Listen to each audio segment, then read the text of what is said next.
പ്രത്യാശാസ്ത്രങ്ങളുടെയും മുകളിൽ ഇതിന് സ്വാധീനം ഉണ്ടാക്കി കൊടുക്കാൻ വേണ്ടി തന്നെയാണ് അള്ളാഹു നബിയെ അയച്ചത്.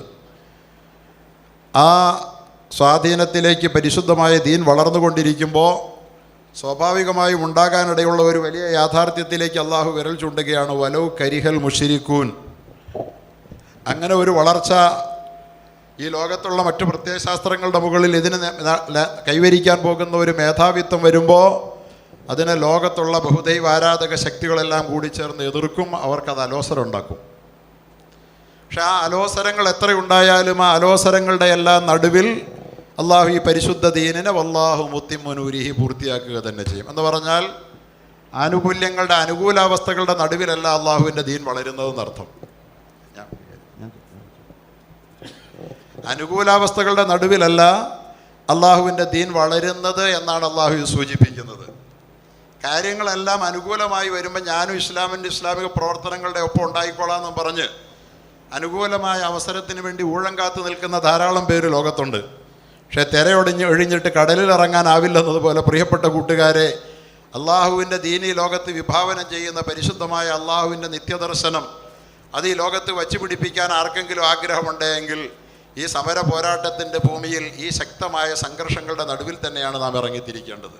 വല്ലാഹു മുത്തിമ്മു നൂരിഹി വലൗ കരിഹൽ മുശ്രിക്കൂൻ.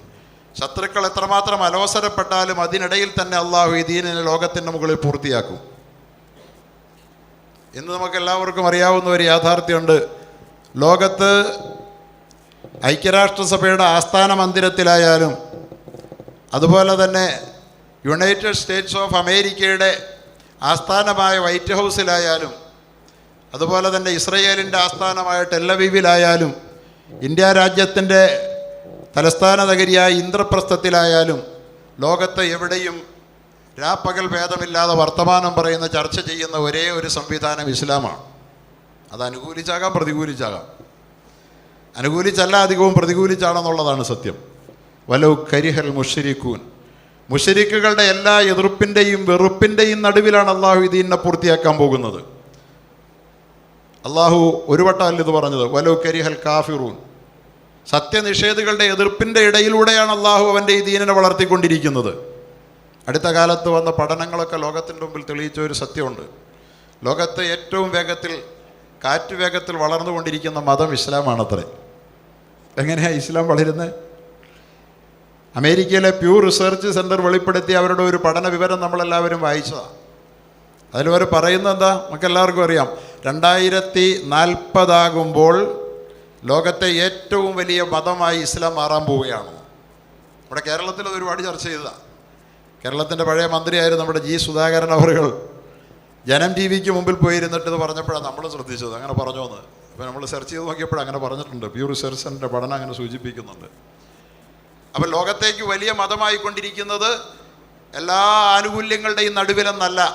അമേരിക്ക, ലോകം നിയന്ത്രിക്കുന്ന സൈനിക ശക്തിയായ അമേരിക്കയെ എതിർക്കുമ്പോൾ, അവരുടെ മസ്തിഷ്കത്തെ ബ്രെയിൻ വാഷ് ചെയ്യുന്ന ഇസ്രയേൽ എതിർക്കുമ്പോൾ, അവരോട് കൈകോർത്ത് നിന്നുകൊണ്ട് എല്ലാ ഒത്താശകളും ചെയ്തുകൊണ്ട് ലോകത്തെ ഏറ്റവും വലിയ ജനസംഖ്യയായ ഇന്ത്യ രാജ്യത്തിൻ്റെ അധികാര കേന്ദ്രങ്ങളും അതിനെ എതിർക്കുമ്പോൾ, അറബി നാടുകളിൽ പോലുമുള്ള ഭരണകർത്താക്കൾക്ക് ഇസ്ലാമിനോട് ആഭിമുഖ്യം തെല്ലുമില്ല എന്ന് നാം പരിതപിക്കുന്നതിനിടയിലാണ് ഈ വളർച്ച. ആരുടെയും ഭൗതികമായ പിന്തുണയുടെ ബലത്തിലല്ല ഈ വളർച്ച. വല്ലാഹു മുത്തിമ്മു നൂരിഹി വലൗ കരിഹൽ മുശ്രിക്കൂൻ വലൗ കരിഹൽ കാഫിറൂൻ എന്നെന്തിനാണ് അവിടെ അള്ളാഹു ചേർത്ത് പറഞ്ഞത്? ഇവരുടെ എതിർപ്പുകളുടെ നടുവിൽ വളർത്തുന്ന ദീനാണ് അള്ളാഹുവിൻ്റെ ദീൻ. സഹോദരങ്ങളെ, അള്ളാഹു താല മൂസ നബിയെ വളർത്തിയത് ഫിർഔനിൻ്റെ കൊടിയ എറുപ്പിൻ്റെ നടുവിലാണെന്ന് മാത്രമല്ല നമുക്കറിയാവുന്നത്. തൻ്റെ അധികാരത്തിന്, തൻ്റെ സിംഹാസനത്തിനിളക്കം തട്ടിക്കുമെന്ന് ആരോ പറഞ്ഞു കൊടുത്തതിൻ്റെ പേരിൽ നാട്ടിൽ പിറവി കൊള്ളാൻ പോകുന്ന മുഴുവൻ ആൺ സന്താനങ്ങളെയും അറുകൊല ചെയ്ത യുദബ്ബിഹു അബ്നാഅഹും, ആൺകുട്ടികളെ മുഴുവൻ അറുകൊല ചെയ്യാൻ അയാൾക്ക് പ്രേരണയായി തീർന്നത് തൻ്റെ അധികാരത്തിന് ക്ഷതം വരുത്തുമെന്ന് വിചാരിച്ചിട്ടാണ്. ജനസംഖ്യ കുറയ്ക്കണം, കുഞ്ഞുങ്ങളെ കൊല്ലണമെന്നൊക്കെ നമ്മുടെ ജനസംഖ്യ കൂടുന്നു എന്നും പറഞ്ഞ് ഇവിടെ ഇപ്പോൾ അലമുറ വീഴുന്നുണ്ട്. അധികാരത്തിന് ജനസംഖ്യ ഭീഷണിയാകുമെന്ന് വിചാരിച്ചിട്ട് അള്ളാഹു സുബ്ഹാനഹു വ തആല ഫിർഔൻ അറിയാത്ത ഏതെങ്കിലും അജ്ഞാതമായ ഒരു കോണിൽ കൊണ്ടുപോയി മൂസ നബിയെ വളർത്തുകയായിരുന്നു തീർച്ചയായിട്ടും സൗകര്യം. അള്ളാഹുവിൻ്റെ ഈ പരിപാടി അതല്ല. വലൗ കരിഹൽ മുശ്രിക്കൂൻ. എതിർക്കുന്നവൻ്റെ നെഞ്ചത്തിരുത്തി വളർത്തുക എന്നുള്ളതാണ്. എതിർക്കുന്നവൻ്റെ നെഞ്ചത്തിരുത്തി തന്നെ അവൻ്റെ താടി പിടിച്ച് വലിച്ചുകൊണ്ട് വേണം മൂസ നബി വളരാനെന്ന് അള്ളാഹു തീരുമാനിച്ചതാണ് പരിശുദ്ധ ഖുർആൻ നമ്മെ പഠിപ്പിക്കുന്ന ചരിത്രം.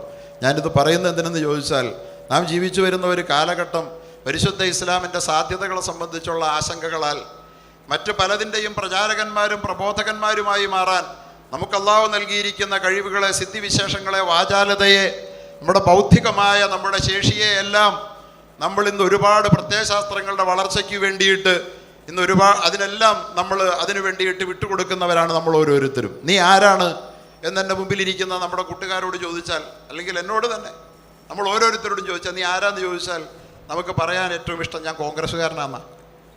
കോൺഗ്രസിൻ്റെ ആശയത്തിൻ്റെ പ്രചാരകനാകുക എന്ന് പറഞ്ഞാൽ അതിനോടൊരു ഇമേജലോട് ചോദിക്കുമ്പോൾ അവർ പറയുന്നത് ഞാൻ കമ്മ്യൂണിസ്റ്റുകാരനാണെന്നാണ്, അല്ലേ? വേറെ ചിലരോട് ചോദിക്കുമ്പോൾ ഞാൻ ലീഗുകാരനാണെന്നാണ് പറയുന്നത്. ഒന്നും പറയേണ്ടെന്നല്ലോട്ടോ ഞാൻ പറയുന്നത്. ഏതെങ്കിലും ഒരാൾ നീ ആരാന്ന് ചോദിച്ചാൽ ഞാനൊരു ഇസ്ലാമിസ്റ്റാണ്, ഞാനൊരു ഇസ്ലാമിൻ്റെ ദാഇയാണ് എന്ന് ആരെങ്കിലും പറയാറുണ്ടോ? തീർച്ചയായിട്ടും ആളുകളോട് അഭിമാനബോധം അവൻ്റെ അന്തരംഗത്തെ ഇസ്ലാമിൻ്റെ പേരിൽ അടക്കി ഭരിക്കുന്നുണ്ടെങ്കിൽ അവൻ ആദ്യം പറയുന്നത് എന്താ? ഞാനൊരു ഇസ്ലാമിസ്റ്റാണ്, ഇസ്ലാമിൻ്റെ ഒരു പ്രബോധകനാണെന്നല്ലേ, ഞാനൊരു മെമ്പറാണെന്നല്ലേ. ഒരാളെങ്കിലും പറയോ? ഒരാളെങ്കിലും പറയാറുണ്ടോ? എന്തുകൊണ്ട് നമുക്കത് പറയാനാവുന്നില്ല? നമ്മുടെ പറയലിന് വേണ്ടി അല്ലാഹു തആല കാത്തിരിക്കുകയില്ല എന്ന് നമ്മൾ ഓർത്തുകൊള്ളണം. വമൻ അഹ്സനു ഖൗലൻ മിമ്മൻ ദഅ ഇലല്ലാഹി വഅമില സാലിഹാ വഖാല ഇന്നനീ മിനൽ മുസ്ലിമീൻ. അല്ലാഹു പറഞ്ഞു, വമൻ അഹ്സനു ഖൗലൻ മിമ്മൻ ദഅ ഇലല്ലാഹ്. അല്ലാഹുവിലേക്ക് ആളെ വിളിക്കുന്നതിൽ നല്ല വർത്താനം പറയുന്ന ലോകത്താരാ? പലതിലേക്കും വിളിക്കുക. നമ്മൾ ഇസ്ലാമിക സമൂഹം ലോകത്തേറ്റവും കൂടുതൽ തിഷണ വൈഭവം കൊണ്ട് ഫാക്കൽറ്റികൾ കണ്ട് അനുഗ്രഹിക്കപ്പെട്ട ഈ ലോകത്തെ ഏറ്റവും വലിയ ജനതയാണ് ഇസ്ലാമിക സമൂഹം. അവർ തൊട്ടതെല്ലാം പൊന്നാക്കുന്നവരാണ്. എവിടെയാണോ അവർ കൈവച്ചത് ആ മേഖലയെല്ലാം അവർക്ക് സ്വന്തമാവുകയാണ്. അവർക്ക് കൈവയ്ക്കാൻ കഴിയാഞ്ഞ ചില മേഖലകളുണ്ടായിരുന്നു. നമ്മുടെ കേരളത്തിൽ കണ്ടതുപോലെ പണ്ട് വിദ്യാഭ്യാസമില്ല, ആശുപത്രിയില്ല, പള്ളിക്കൂടമൊന്നുമില്ല. പക്ഷെ കൈവച്ചപ്പോൾ ഇപ്പോൾ അത് അവരുടെ കീഴില്ല. ഏത് രംഗത്ത് കൈവച്ചാലും കൈവച്ച മേഖലകളെല്ലാം സ്വന്തമാക്കാൻ മാത്രം അത്ഭുതകരമായ ദിഷ്ണാശേഷി കൊണ്ട് ഈ ലോകത്ത് ഏറ്റവും അധികം അനുഗ്രഹീതരായ ഒരു ജനവിഭാഗം മുസ്ലിങ്ങളാണ്. ഇത് വെറുതെ അല്ല, പഠിച്ചു നോക്കുമ്പോൾ മനസ്സിലാക്കും. ഇറങ്ങി തിരിച്ചാൽ നമ്മളെ തോൽപ്പിക്കാൻ ആരും ഉണ്ടാവില്ല. അത്രയും കഴിവുള്ള നമ്മൾ പക്ഷേ അള്ളാഹുവിൻ്റെ ദീനിൻ്റേതല്ലാത്ത മറ്റെല്ലാത്തിനും വേണ്ടി നമ്മുടെ അള്ളാഹു നൽകിയ മഹത്തായ സിദ്ധിവിശേഷങ്ങളെ മാറ്റിവെച്ചപ്പോൾ പടച്ചവൻ്റെ ദീനിന് വേണ്ടി ഒന്ന് സംഘം ചേർന്ന് പ്രവർത്തിക്കുക എന്ന് പറയുന്ന പരിപാടിയിൽ നമുക്ക് എന്ത് റോളാണ് വഹിക്കാൻ കഴിഞ്ഞത് എന്ന് ഗൗരവപൂർവ്വം ആലോചിക്കണം. ഖാല ഇന്നനീ മിനൽ മുസ്ലിമീൻ, ഞാൻ മുസ്ലിങ്ങളുടെ കൂട്ടത്തിൽപ്പെട്ട ആളാണ് എന്ന് പറയുന്നതിനേക്കാൾ നല്ല വർത്താനം പറയുന്ന ആരാന്നാണല്ലോ ചോദിക്കുന്നത്. പക്ഷെ ആരും അത് മാത്രം പറയല. പരസ്യമായിട്ടൊരു ബസ്സിൽ കയറിയാൽ അസ്സലാമു അലൈക്കും പോലും പറയല. കാരണം ഞാൻ മുസ്ലിമാണെന്ന് ഞാൻ അറിഞ്ഞു പോയാലോ എന്ന് വിചാരിച്ചിട്ട്. എങ്ങനെ എൻ്റെ ഇസ്ലാമിക് ഐഡൻറ്റിറ്റി ഒളിച്ചു വയ്ക്കാമെന്നുള്ളതാണ്. എറണാകുളത്ത് കഴിഞ്ഞ കാലത്ത് കേരളത്തിലെ ശ്രദ്ധേയരായ മുസ്ലിം ബുദ്ധിജീവികളുടെ ഒരു യോഗം ചേർന്നു. അതിൽ വിനീതനും ക്ഷണിക്കപ്പെട്ടു. അപ്പോൾ അവിടെ വന്ന പ്രധാനപ്പെട്ട ബുദ്ധിജീവികൾ ചിലരുന്നയിച്ചത് ഇസ്ലാമിൻ്റെ നിലനിൽപ്പ് ഇന്ത്യ രാജ്യത്ത് സാധ്യമാകണമെങ്കിൽ നമ്മുടെ ഈ പരസ്യമായ ഇസ്ലാമിക ഈ ചിഹ്നങ്ങളൊക്കെ നമ്മൾ മറച്ചു വെച്ച് ഐഡൻറ്റിറ്റിയൊക്കെ ഒന്ന് ഹൈഡ് ചെയ്ത് മുന്നോട്ട് പോകണമെങ്കിൽ വളർച്ച കിട്ടുകയുള്ളെന്നാണ്. എനിക്ക് പിന്നെ അവരോട് അതിനോട് പ്രതികരിക്കേണ്ടി വന്നു, മറുപടി പറയേണ്ടി വന്നു. സഹോദരങ്ങളെ, ഇത്തരത്തിലുള്ള വികലമായ ചിന്തകളിലൂടെ ഇസ്ലാമിക സ്വത്വബോധത്തെ, അഭിമാനബോധത്തെ അവഗണിച്ചുകൊണ്ട് നമ്മൾ ഓരോരുത്തരും വളർച്ച ആയുധം കൊണ്ടാണ്, സൈനിക ശക്തി കൊണ്ടാണ്, പണം കൊണ്ടാണെന്ന് വ്രതാധരിച്ചിട്ട് നമ്മൾ മുന്നോട്ട് പോകുമ്പോൾ ഇതിനിടയിൽ ഈ പരിശുദ്ധ ദീൻ പണത്തെ മറികടന്നുകൊണ്ട്, അധികാരത്തെ മറികടന്നുകൊണ്ട്, സൈനിക ശക്തിയെ വളർന്നുകൊണ്ട് ജനമനസ്സുകളിൽ ഇടം പിടിക്കുന്ന കാഴ്ചയെ നമ്മൾ പോലും കാണാതെ പോവുകയാണ്, ശത്രു കാണുകയാണ്. സഹോദരങ്ങളെ, അള്ളാഹുവിൻ്റെ ഈ പരിശുദ്ധമായ ദീൻ ഞാൻ നേരത്തെ പറഞ്ഞതുപോലെ ഒരാളിലൂടെ മാത്രം ഒരിക്കലും നടക്കില്ല. അങ്ങനെ നടത്താൻ തീരുമാനിച്ച ഒരേ ഒരു വ്യക്തി മുഹമ്മദ് മുസ്തഫ സല്ലല്ലാഹു അലൈഹി വസല്ലം തന്നെയുള്ളൂ. ഹുവല്ലദീ അർസല റസൂലഹു ബിൽ ഹുദാ. റസൂലിലൂടെ മാത്രം, ഒരു വ്യക്തിയിലൂടെ എന്ന് പറയാൻ റസൂല് മാത്രമേ ഉള്ളൂ. പിന്നെ എല്ലാം ഓരോരുത്തരും വ്യത്യസ്തമായ കഴിവുകൾ കൊണ്ട് അനുഗ്രഹീതരാണ്, ഓരോ മേഖലകളാണ്. പരിശുദ്ധമായ ഖുർആനാണ്, പക്ഷേ ഖുർആനിന് തഫ്സീർ എഴുതുന്നവർ ഒരു വിഭാഗം, അതുപോലെ തന്നെ പുണ്യ റസൂൽ സല്ലല്ലാഹു അലൈഹി വസല്ലമയുടെ ഹദീസുകൾക്ക് തഹദീസ് പറയുന്നവർ, അതിന് വ്യാഖ്യാനം എഴുതുന്നവർ വേറൊരു വിഭാഗം, അതുപോലെ തന്നെ ഫുഖഹാക്കൾ, മദ്ഹബിൻ്റെ ഇമാമുകൾ വേറെ വിഭാഗം. ഇങ്ങനെ ഇവരെല്ലാവരും കൂടിച്ചേർന്ന് ഒരുമിച്ച് പ്രവർത്തിച്ചതിൻ്റെ ആകത്തുകയാണ് നാം ഇന്ന് ലോകത്ത് കാണുന്ന ഇസ്ലാം. അതുകൊണ്ട് സംഘടിതമായ പ്രവർത്തനങ്ങളാണ് യഥാർത്ഥത്തിൽ ലോകത്ത് ഇസ്ലാമിനെ വളർത്തുന്നത്. ഈ മഹത്തായ ത്യാഗപ്രവർത്തനങ്ങൾ, മഹാന്മാരായ സഹാബാക്കൾ നമ്മൾക്ക് കൈമാറി തന്ന പരിശുദ്ധമായ ദീനിനു വേണ്ടിയുള്ള പ്രവർത്തനങ്ങളിൽ നിന്ന് ഒരു കാലത്തും പരിശുദ്ധ ഇസ്ലാമിൻ്റെ അൽ ഉലമാ വറസത്തുൽ അംബിയ, പണ്ഡിതന്മാർ പ്രവാചകന്മാരുടെ പിന്മുറക്കാരാണ്. അവിടുത്തെ പ്രതിനിധീകരിക്കുന്നത് പിന്നെ നബി സല്ലല്ലാഹു അലൈഹി വസല്ലമയെ പണ്ഡിതന്മാരാണ്. ഇന്നഹും യുവരിസു ദീനാറം വലാ ദിർഹമ.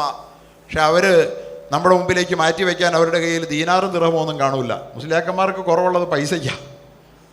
എല്ലാവരും മുസ്ലിയാക്കന്മാരോട് എടുക്കാൻ മടിക്കുന്നത് അവരോട് കൂടിയ പൈസ ഇല്ല, അവർക്ക് പൈസ കൊടുക്കേണ്ടതായിട്ട് വരുള്ളൂ, അവർക്ക് ഇങ്ങോട്ട് എടുക്കാൻ പറ്റില്ല. പൈസ ഉള്ളവരുടെ കൂടെ കൂടാൻ എളുപ്പമാണ്. അള്ളാഹുവിൻ്റെ റസൂൽ പറഞ്ഞു അവരുടെ കയ്യിൽ പൈസ ഒന്നും ഉണ്ടായെന്ന് വരില്ല. വലാക്കിൻ വറസുൽ ഇൽം, പക്ഷേ അവർ നിങ്ങൾക്ക് അള്ളാഹുവിൻ്റെ റസൂൽ പഠിപ്പിച്ച മഹത്തായ വിജ്ഞാനം കൈമാറിത്തരും. അവർ നിങ്ങൾക്കത് പറഞ്ഞു തന്നുകൊണ്ടിരിക്കും. അങ്ങനെ ഈ ലോകത്ത് നന്മ നിലനിൽക്കും, ധാർമ്മികത നിലനിൽക്കും, സദാചാരം നിലനിൽക്കും, സർവ്വതം നിലനിൽക്കും. ഇന്ന് ഈ ലോകത്ത് നന്മയായി കാണപ്പെടുന്നത് മുഴുവൻ ഈ പരിശുദ്ധ ദീനിലൂടെ ഉണ്ടായതാണ്. എല്ലാം അത് ഞാനൊന്നും വിശദീകരിച്ച് പറഞ്ഞുകൊണ്ടിരിക്കുന്നില്ല. ലോകം മുഴുവൻ കള്ളു കുടിക്കുക. ഇന്ന് കള്ളു കുടിക്കാതിരിക്കുന്നത് ഇസ്ലാം ഉള്ളത് കൊണ്ട് മാത്രം. ഇസ്ലാമും കൂടെ ഇല്ലെങ്കിൽ മുഴുവൻ ലോകം കള്ളു കുടിക്കും. വേണ്ടെന്ന് പറയാൻ ആരുമില്ല. മുഴുവൻ പേരും കള്ളു കുടിക്കാത്തതിന് കാരണം മുസ്ലിമീങ്ങൾ കുറച്ചെവിടെയെങ്കിലും ഒരുമിച്ച് താമസിക്കുന്നുണ്ടെങ്കിൽ പരസ്യമായിട്ട് കള്ളു കുടിക്കുന്ന ആളുകൾ അവിടെ ഉണ്ടാവില്ല. ബാക്കി എല്ലായിടത്തും പരസ്യമായിട്ടാണ് കള്ളുകൂടി. വ്യഭിചാരം ഈ ലോകത്ത് ഇന്ന് സാർവത്രികമാകാത്തതിന് കാരണം ലോകത്ത് ഇസ്ലാം ഉള്ളതാണ്. മുസ്ലിമീങ്ങൾ ഇല്ലാത്തടത്തെല്ലാം പരസ്യ വ്യഭിചാരമാണ്. എവിടെയെങ്കിലും മുസ്ലിമീങ്ങൾ കുറച്ച് താമസിക്കുന്നുണ്ടെങ്കിൽ കേരളം പോലെ ഇവിടെ പരസ്യമായ വ്യഭിചാരങ്ങൾ നടക്കില്ല, രഹസ്യത്തിലേ വിചാരിക്കുള്ളൂ. പ്രിയപ്പെട്ട സഹോദരങ്ങളെ, സ്വവർഗരതി ഈ ലോകത്ത് ധാർമ്മികതയെ, ധർമ്മസംഹിതയെ, കുടുംബ ബന്ധങ്ങളെ, ലോകത്തിൻ്റെ സ്വസ്തിക്ക്, സമാധാനത്തിന് പടച്ചതമ്പുരാൻ നൽകിയ ഇണപ്പൊരുത്തത്തിലൂടെ കെട്ടിപ്പടുക്കപ്പെടുന്ന കുടുംബ ബന്ധങ്ങളെ അട്ടിമറിക്കുന്ന വ്യഭിചാരവും സ്വവർഗരതിയും ലോക സംസ്കാരത്തിൻ്റെ മുഖമുദ്രയാക്കാൻ വേണ്ടി ലോകത്തിൻ്റെ അധികാര കേന്ദ്രങ്ങൾ ശ്രമിക്കുമ്പോൾ അതിനെതിരിൽ ചെറുത്ത് നിൽക്കുന്ന ഒരാശയ സംഹിത ലോകത്തിൻ്റെ മുമ്പിൽ വയ്ക്കുന്നത് മുസ്ലിമീങ്ങൾ മാത്രമാണ്. ഇസ്ലാം ഉള്ളിടത്ത് മാത്രമേ അത് ഇല്ലാത്തുള്ളൂ. ഇന്ന് ലോകത്ത് നാം ഇന്ന് ജീവിക്കുന്ന സമാധാനത്തിൻ്റെ, സ്വസ്ഥതയുടെ, സന്തോഷത്തിൻ്റെ നിദാനമായി വർത്തിക്കുന്ന എല്ലാ നന്മകളും ഇന്ന് ലോകത്ത് നിലനിൽക്കുന്ന ഇസ്ലാം ഉള്ളതുകൊണ്ടാണ്. ഇസ്ലാം ഒന്ന് മാറിക്കൊടുക്കട്ടെ, ഇസ്ലാം ഒന്ന് വഴിമാറി കൊടുക്കട്ടെ. ഇതെല്ലാം ലോകത്ത് ഒരാൾ പോലും ഒഴിയാതെ ഏറ്റെടുക്കും. അത് ഏറ്റെടുക്കാൻ തയ്യാറാകാത്തത് കൊണ്ടാണ് കള്ളു കുടിക്കരുതേ എന്ന് പറയുന്നവൻ തീവ്രവാദി, വ്യഭിചരിക്കരുതേ എന്ന് പറയുന്നവൻ തീവ്രവാദി. അതുപോലെ തന്നെ ലെസ്ബിയനിസം, അതുപോലെ ഇപ്പോഴത്തെ പുതിയ സാധനങ്ങളൊക്കെ ഉണ്ടല്ലോ, LGBTQ എന്നൊക്കെ പറഞ്ഞുകൊണ്ട് ലോകം മുഴുവൻ വ്യാപിപ്പിക്കാൻ വേണ്ടി ശ്രമിക്കുന്ന നമ്മൾ കണ്ടല്ലോ. ഖത്തറിൻ്റെ ലോകകപ്പ് നടന്നപ്പോൾ മുസ്ലിം രാഷ്ട്രത്തിലാണ്, അവിടെയും വേണം പോലും LGBTQ, ലെസ്ബിയനുകൾക്ക്, ഗേയ്സിന്, അതായത് സ്വവർഗരതിക്കാരായ ആണുങ്ങൾക്കും പെണ്ണുങ്ങൾക്കും സ്വൈരവിഹാരത്തിന് അവസരം കൊടുക്കണമെന്ന് പറഞ്ഞപ്പോൾ അതിവിടെ നടക്കില്ല, അത് അവിടെ വെച്ചേച്ച് വന്നാൽ മതി എന്ന് പറഞ്ഞ ഒറ്റ കാരണം കൊണ്ട് ആ ഖത്തർ എന്ന് പറയുന്ന കൊച്ചു രാഷ്ട്രത്തെ കഴുത്തിഞ്ഞരിച്ചു കൊല്ലാൻ ആഗോള ശക്തികൾ മുഴുവൻ ഒന്നിച്ച് ശ്രമിച്ചത് നിങ്ങൾ കണ്ടില്ലേ? അത്ര വലിയ സമ്മർദ്ദമാണ് ഈ സാധനം ലോകത്ത് വ്യാപിപ്പിക്കാൻ അവർ നടത്തിക്കൊണ്ടിരിക്കുന്നത്. ഇസ്ലാം മാത്രമാണ് അവർക്ക് മുമ്പിലുള്ള ഒരേ ഒരു വിലങ്ങ് തടി. ഇസ്ലാം മാത്രമാണ് വിലങ്ങ്. അള്ളാഹുവിൻ്റെ ഈ ദീൻ, നമ്മുടെ മക്കളൊക്കെ ഈ വഴികേടിൽ പെട്ടുപോകാതിരിക്കാൻ കാരണം അള്ളാഹുവിൻ്റെ ഈ ദീൻ അല്ലാതെ വല്ലതുമുണ്ടോ?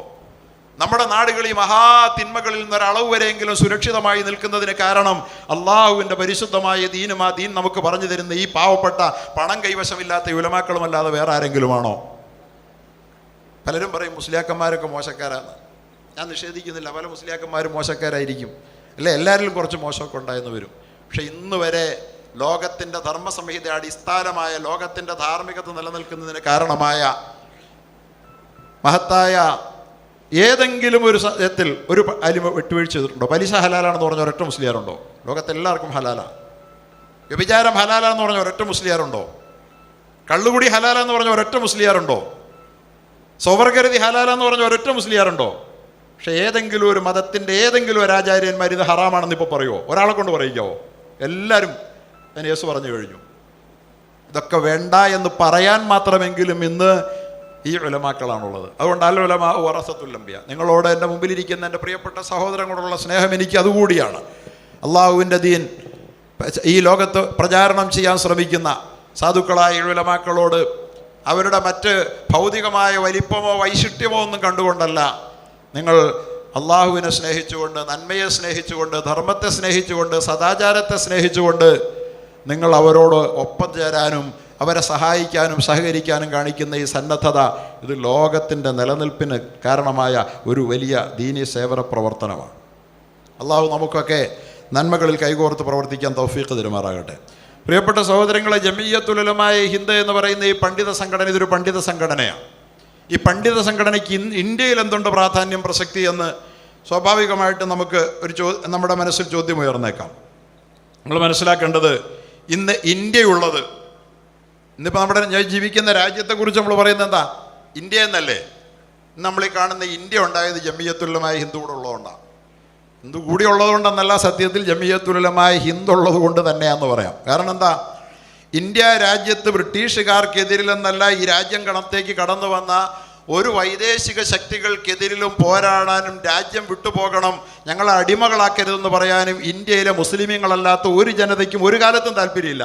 കാരണം അടിമത്വം അവരുടെ ജന്മാവകാശമാണെന്ന് വിശ്വസിക്കുന്നവരവർ. കാരണം സ്വന്തം മതത്തിൻ്റെ ആചാര്യന്മാരായ ബ്രാഹ്മണന്മാർക്കും ക്ഷത്രിയന്മാർക്കും വൈശ്യന്മാർക്കും ശൂദ്രന്മാർക്കും സവർണന്മാരായ ആളുകൾക്ക് വിടുപണി ചെയ്ത് അവർക്ക് പാദസേവ ചെയ്ത് ജീവിതം ഹോമിക്കുക എന്ന് പറയുന്നത് ഒരു വലിയ സുഹൃതമായി കണക്കാക്കുന്ന മഹാഭൂരിപക്ഷം വരുന്ന രാജ്യത്തെ ഈ ജനങ്ങൾ ഒരിക്കലും സ്വാതന്ത്ര്യത്തെക്കുറിച്ചൊരു കാലത്തും ചിന്തിച്ചിട്ട് പോലുമില്ല. അവർക്കെന്ത് സ്വാതന്ത്ര്യം? അവർക്ക് ബ്രിട്ടീഷുകാരെ അവരെ അടിച്ചമർത്തുന്നതിനേക്കാൾ ക്രൂരമായിട്ടാണ് വഴിയിൽ തെരുവിലിറങ്ങി നടക്കാൻ പോലും പറ്റില്ലെന്ന് പറഞ്ഞ് അവരുടെ സ്വന്തം മതക്കാരെ അടിച്ചമർത്തണേ. പിന്നെ അവരെങ്ങനെ സ്വാതന്ത്ര്യത്തെക്കുറിച്ച് ചിന്തിക്കും? ഒരു കാലത്തും ഈ രാജ്യത്തെ ഹിന്ദു സ്വാതന്ത്ര്യത്തെക്കുറിച്ച് ചിന്തിച്ചിട്ടില്ല. സ്വാതന്ത്ര്യം എന്ന് പറയുന്ന സങ്കല്പം പോലും അവരുടെ മനസ്സിലിട്ട് കൊടുത്തത് ഈ രാജ്യത്തെ പണ്ഡിതന്മാർ, ഇസ്ലാമിൻ്റെ വക്താക്കൾ, മുസ്ലിമീങ്ങളാണ്. എവിടെയാണ് സ്വാതന്ത്ര്യ സമരം ആരംഭിച്ചത്? മുഗളന്മാർ ഭരിച്ചപ്പോൾ ഈ രാജ്യത്ത് സ്വാതന്ത്ര്യ സമരം ഉണ്ടായിട്ടുണ്ടോ? ഒരാൾ പോലും മുഗൾ രാജ്യം ഇന്ത്യ മുസ്ലിമീങ്ങൾ ഭരിക്കുമ്പോൾ ക്വിറ്റ് ഇന്ത്യ പറഞ്ഞിട്ടില്ല, പുറത്തു പോടാന്ന് പറഞ്ഞിട്ടില്ല. അവർ ഈ രാജ്യത്തെ ജനങ്ങളോട് ഒത്തുചേർന്ന്, ഭരണകർത്താക്കളോട് ഒത്തുചേർന്ന് പ്രവർത്തിക്കുക ചെയ്തത്. ആരുമില്ല. അവിടുത്തെ സവർണന്മാരില്ല, ബ്രാഹ്മണന്മാരില്ല. ബ്രാഹ്മണന്മാരെല്ലാം എല്ലാ ഭരണാധികാരികളുടെ, അക്ബറിൻ്റെയും ജഹാംഗീറിൻ്റെയും ഒക്കെ കൊട്ടാരത്തിൽ വിടുപണിക്കാരായി മന്ത്രിമാരായി സേവനം ചെയ്യായിരുന്നു. അവർക്കെന്ത് സ്വാതന്ത്ര്യം? അധകൃതരുടെ കാര്യം പറഞ്ഞാലോ, അവരെ സംബന്ധിച്ചിടത്തോളം ഈ മേലാളന്മാരെ സംബന്ധിച്ചില്ല എങ്കിൽ പിന്നെ സ്വാതന്ത്ര്യത്തെക്കുറിച്ച് സങ്കല്പം പോലുമില്ല. അപ്പോൾ സ്വാതന്ത്ര്യം എന്ന് പറയുന്ന സ്വതന്ത്ര ഇന്ത്യ ഓഗസ്റ്റ് 15 കടന്നു വരുമ്പോൾ ഒരു പുതിയ സ്വാതന്ത്ര്യ ദിനം നമ്മുടെ മുമ്പിലേക്ക് ഓർമ്മപ്പെടുത്തലുകളുമായി കടന്നു വരുമ്പോൾ ഒരു കാര്യം ഓർക്കണം. സ്വതന്ത്ര ഇന്ത്യയിൽ മുസ്ലിമീങ്ങൾക്ക് വല്ല പങ്കുണ്ടോ എന്നാണ് ചില മാന്യന്മാർ ചോദിക്കണേ. എടോ, ഇന്ത്യ ഇന്ന് സ്വതന്ത്രമായി ഇന്ത്യ ഉണ്ടായത് മുസ്ലിമുകളുള്ളത് കൊണ്ട് മാത്രം. ബ്രിട്ടീഷുകാരുടെ നിഷ്ഠൂരമായ അടിച്ചമർത്തലുകൾക്കെതിരിൽ ഈ രാജ്യത്തിൻ്റെ മണ്ണിൻ്റെ മക്കളെ തമ്മിൽ ഭിന്നിപ്പിച്ചുകൊണ്ട് ഡിവൈഡ് ആൻഡ് റൂൾ എന്ന ഭരണതന്ത്രത്തിലൂടെ, ഡിവൈഡ് ആൻഡ് റൂൾ എന്ന് പറഞ്ഞാൽ എന്താ? പാഠപുസ്തകത്തിലാണ് ഞാൻ ആ ഭാഗം പഠിച്ചത്, ഖുർആനിലും ഹദീസിലും ഒന്നുമല്ല. ഭിന്നിപ്പിച്ച് ഭരിക്കുക. ആരെയാണ് ഭിന്നിപ്പിക്കുന്നത്? ഇവിടുത്തെ അടിസ്ഥാന ജനതയായ ഹിന്ദുവിനെയും മുസ്ലിമിനെയൊക്കെ ഭിന്നിപ്പിച്ച് ഭരിക്കാൻ ഇവിടുത്തെ ബ്രിട്ടീഷുകാർ ശ്രമിച്ചപ്പോൾ ഞങ്ങളുടെ രാജ്യത്തെ ജനങ്ങളെ തമ്മിൽ ഭിന്നിപ്പിച്ച് ഭരിക്കാൻ വന്ന വിദേശ മേൽക്കോയ്മയെ കെട്ടുകെട്ടിച്ച് അടങ്ങൂ എന്ന് തീരുമാനിച്ച് സമരരംഗത്ത് വന്നതാരാണ്? ഈ രാജ്യത്തെ ഇസ്ലാമിക സമൂഹത്തിൻ്റെ പ്രതിനിധികളായിരുന്നു. 1757 നടന്ന പ്ലാസി യുദ്ധത്തിൽ കൽക്കട്ടയിലെ ബംഗാളിലെ പ്ലാസി എന്ന് പറയുന്ന ഒരു നെൽവയലിൽ വെച്ചൊരു കോരിച്ചൊരിയുന്ന മഴയത്ത് 2000 ഇന്ത്യൻ ശിപായിമാരെയും 1000-ഓളം വരുന്ന ബ്രിട്ടീഷ് പട്ടാളക്കാരും ചേർന്ന് റോബർട്ട് ക്ലൈവിൻ്റെ നേതൃത്വത്തിൽ നടന്ന പ്ലാസി യുദ്ധത്തിലൂടെയാണ് ബ്രിട്ടീഷുകാർ ഇന്ത്യയിലേക്ക് സിറാജുദ്ദൗളയെ തോൽപ്പിച്ച് കയറി വരുന്നത്. അല്ലേ? സിറാജുദ്ദൗളയാണ് യഥാർത്ഥത്തിൽ അന്ന് ഇന്ത്യ ഭരിക്കുന്നത്. ആ നവാബിനെ തോൽപ്പിച്ച് കയറുന്നു. മുസ്ലിമീങ്ങളുടെ ഇന്ത്യയിലേക്കാണ് അവർ വരുന്നത്, അല്ല വേറെ ആരുടെ ഇന്ത്യയിലേക്കല്ല. ഹിന്ദുവിൻ്റെ ഇന്ത്യ ഒന്നുമല്ല, മുസ്ലിമിൻ്റെ ഇന്ത്യയിലേക്ക് അവർ കയറി വന്നു. അവർ കയറി വന്ന അന്ന് മുതൽ അവരിവിടുത്തെ ഹിന്ദുവിനെയും മുസ്ലിമിനെയും ഭിന്നിപ്പിക്കാൻ ശ്രമിച്ചു. പക്ഷേ ഹിന്ദുവിനതൊരു പ്രശ്നമായിരുന്നില്ല. അവരുടെ മതാവകാശങ്ങളെ, മനുഷ്യാവകാശങ്ങളെ അടിച്ചമർത്താൻ വേണ്ടി ശ്രമിക്കുമ്പോൾ ഹിന്ദുവിനത് പ്രശ്നമല്ല. കാരണം അധികാര കേന്ദ്രങ്ങൾക്കെതിരിൽ മതം ഉയർത്തിപ്പിടിക്കുക എന്ന് പറയുന്ന ഒരു നയം ഒരു കാലത്ത് ഓർക്കില്ല. ഇപ്പം തന്നെ ഏക സിവിൽ കോഡ് വരാൻ പോകുന്നു. ഏതെങ്കിലും ഒരു ഹിന്ദു ഏക സിവിൽ കോഡ് വേണ്ടാന്ന് പറഞ്ഞു? കാരണം ഹിന്ദുവിൻ്റെ എല്ലാ നിയമങ്ങളും ഏക സിവിൽ കോഡിൽ പരിരക്ഷിക്കപ്പെടില്ലല്ലോ. ഒരാളും പറയില്ല. അധികാര കേന്ദ്രങ്ങൾ മതം വേണ്ടെന്ന് പറഞ്ഞാൽ വേണമെന്ന് പറയുന്ന ഒരു മതവും ലോകത്തില്ല, ഇസ്ലാം അല്ലാതെ. മുസ്ലിമീങ്ങളല്ലേ ഏക സിവിൽ കോഡിനെ എതിർത്തിട്ടുള്ളൂ. അവർക്ക് മുമ്പിൽ ഏക സിവിൽ കോഡിൻ്റെ ഏക സിവിൽ കോഡ് എന്ന് പറഞ്ഞാൽ എന്താ? മതനിരോധന നിയമം എന്നാണ്. നമ്മളെല്ലാവരും UCC എന്നൊക്കെ പറഞ്ഞുകൊണ്ടിരിക്കും. സത്യത്തിൽ ഈ CC എന്നൊന്നും പറയണ്ട. സത്യത്തിൽ മതനിരോധന നിയമം എന്നാണ് അതിനർത്ഥം. ഇന്ത്യ രാജ്യത്ത് മതം നിരോധിക്കാൻ പോവുകയാണ്. ഇപ്പോൾ വഖഫ് ബോർഡിൻ്റെ അമെൻമെൻറ്റ് ആക്റ്റുകൾ ഇതിനകത്ത് വെച്ചിരിക്കുന്നുണ്ടല്ലേ? പള്ളിയും വേണ്ട, മദ്രസയും വേണ്ട, അതെല്ലാം സർക്കാരുകൾക്ക് പിടിച്ചെടുക്കാം. നേരത്തെ പിടിച്ചെടുത്ത് ഇത് ഏതെങ്കിലും സർക്കാർ വസ്തുക്കൾ അവിടെ നിലനിൽക്കുന്നുണ്ടെങ്കിൽ തിരിച്ചു പിടിക്കാൻ പാടില്ല. അത് ഭരിക്കുന്നിടത്ത് മുസ്ലിമീങ്ങൾ പാടില്ല. 2 ഹിന്ദുക്കളോ ക്രിസ്ത്യാനികളോ മറ്റിതര മതസ്ഥർ വേണം, മുസ്ലിമീങ്ങൾ വേണമെന്ന് നിർബന്ധമൊന്നുമില്ല. എന്താ അതിനർത്ഥം?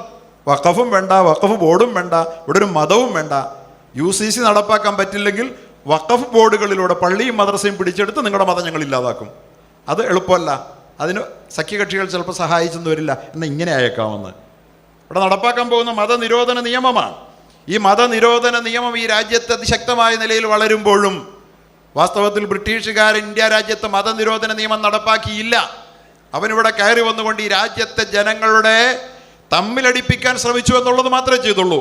അന്നടങ്ങിയിരിക്കാതെ അവർക്കെതിരിൽ പോരാട്ട രംഗത്തിറങ്ങിയ മഹാന്മാരായ പണ്ഡിതന്മാരുടെ പേരുകളാണ് നേരത്തെ ഇവിടെ വായിച്ചത്. ഹാജി ഇംദാദുള്ള മുഹാജിർ മക്കി, അതുപോലെ തന്നെ ഷെയ്ഖ് അഹമ്മദ് ഷഹീദ് തുടങ്ങിയ ബ്രിട്ടീഷുകാരോട് പൊരുതി രക്തസാക്ഷിത്വം വരിച്ച ആ മഹാന്മാർ സായുധ സമരം നടത്തി അവരെ പലയിടത്തും ഷാംലിയിലെ ഇടയും അതുപോലെ തന്നെ പല പോർക്കളങ്ങളിലും യുദ്ധക്കളങ്ങളിലും ഒരു പൊരുതി തോൽപ്പിച്ച് ബ്രിട്ടീഷുകാരെ കെട്ടിച്ചു. പക്ഷെ ബ്രിട്ടീഷുകാരുടെ ഹിംസാത്മകമായ സൈനിക ശക്തിക്ക് മുമ്പിൽ അവർക്ക് പിടിച്ചു നിൽക്കാൻ കഴിഞ്ഞില്ല. അവർക്ക് ഈ രാജ്യത്ത് ചെയ്യാൻ കഴിഞ്ഞത് ഈ രാജ്യത്തെ വിവിധങ്ങളായ ജനവിഭാഗങ്ങൾക്കിടയിൽ ബ്രിട്ടീഷുകാർ നമ്മുടെ ശത്രുവാണെന്ന ഒരു വികാരമുണർത്തിവിടാനും സ്വാതന്ത്ര്യത്തിൻ്റെ ഒരാവേശ തിരയിളക്കം സൃഷ്ടിക്കാനും കഴിഞ്ഞു എന്നുള്ളതാണ്. അതിലവർ വിജയിച്ചു. അതോടുകൂടി അവരുടെ സ്വാതന്ത്ര്യ സമരത്തെ അടിച്ചമർത്തി 1857 ഒന്നാം സ്വാതന്ത്ര്യ സമരം നടന്നെന്നാണ് പറഞ്ഞത് അല്ലേ. 857 757 പ്ലാസി യുദ്ധത്തിൻ്റെ ഇടയിൽ 100 കൊല്ലമുണ്ട്. അപ്പോൾ ഈ 100 കൊല്ലം ഇവിടെ ഒന്നും നടന്നില്ലേ, ബ്രിട്ടീഷുകാർക്കെതിരില്ലേ? ആ ചരിത്രമാണ് അവിടെ തമസ്കരിക്കപ്പെടുന്നത്. പണ്ഡിതന്മാർ നേതൃത്വം നൽകി മൗലാന ദാറുൽ ദൈവത്തിൻ്റെ സ്ഥാപകനായ മൗലാന മുഹമ്മദ് ഖാസിം നാനൂത്തവി സൈനിക കമാൻഡറായി ആയുധമെടുത്ത് ബ്രിട്ടീഷ് സൈന്യത്തോട് പൊരുതിയതും പോരാടിയതും അവരെ പിടിച്ചതും അതിനുശേഷം അവരെ കൊണ്ടുപോയി മാൾട്ടായിലെ സെൻട്രൽ ജയിലിൽ കൊണ്ടുപോയി അടച്ചതും 3-4 വർഷം അവരോടെ കഴിഞ്ഞു. മൗലാന ഹുസൈൻ അഹമ്മദ് മദനി റഹിമഹുല്ലാ അടക്കമുള്ള മഹാന്മാർ വിദേശ രാജ്യത്ത് സ്വാതന്ത്ര്യത്തിന് വേണ്ടി പൊരുതിയ കാരണത്താൽ ബ്രിട്ടീഷുകാരുടെ കൊടിയ പീഡനങ്ങൾ ഏറ്റുവാങ്ങി. അവരനുഭവിച്ച പീഡനങ്ങളൊക്കെ ഇവിടെ വർണ്ണിച്ചുകൊണ്ടിരിക്കാൻ നേരമില്ല. അത്രയും വലിയ ത്യാഗം ബ്രിട്ടീഷുകാരോട് മരിച്ചാലും വേണ്ടില്ല, മതത്തിൻ്റെ ശത്രുക്കളോട് ഞങ്ങൾ പൊരുതി ഞങ്ങളുടെ മതവും സംസ്കാരവും ഞങ്ങൾ നിലനിർത്തുക തന്നെ ചെയ്യും, ദുനിയാവ് നഷ്ടപ്പെട്ടാലും വേണ്ടില്ല, ഞങ്ങളുടെ ആഖിറം കളയില്ല എന്ന് തീരുമാനിച്ച മഹാന്മാരായിരുന്നു നമ്മുടെ പൂർവികന്മാരായ പണ്ഡിതന്മാർ.